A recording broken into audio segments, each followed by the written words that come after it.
Guillaume Blanc, qui était avec nous tout à l'heure, a choisi le dernier livre d'Édouard Louis, Combat et métamorphose d'une femme. C'est aux éditions du Seuil. Voilà pour le coup de cœur de Guillaume Blanc.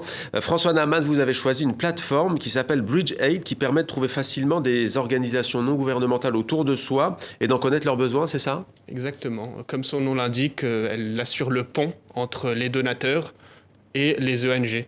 Je crois que, par exemple, pendant l'explosion du 4 août au Liban, beaucoup d'expatriés et même d'étrangers se sont tournés vers les ONG pour essayer d'aider le Liban. Et je crois que la reconstruction passe par les ONG, justement. Ouais. Alors rassurez-vous, si vous ne la connaissez pas, vous n'êtes pas le seul, mais Lady Stanhope, ça vous dit quelque chose ou pas ?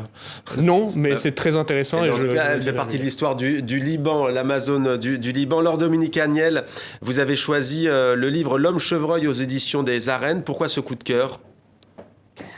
C'est un livre qui fait du bien aujourd'hui parce que c'est une ode à la vie sauvage et à la relation entre l'homme et l'animal.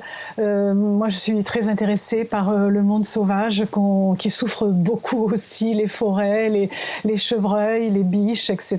Et j'ai été très touchée par ce livre.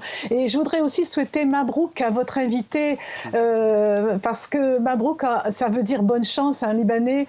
Et je suis très touchée aussi par le projet qu'il a, qui m'a beaucoup intéressée. Vous êtes déjà allé au Liban ?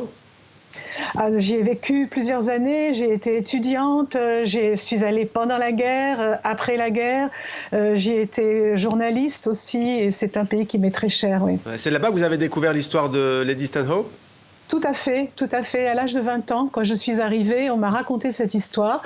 Et voilà, j'ai toujours pensé à cette histoire. En plus, elle est un peu liée à notre littérature aussi, puisqu'elle a reçu Lamartine, et que Lamartine en parle beaucoup dans son voyage en Orient.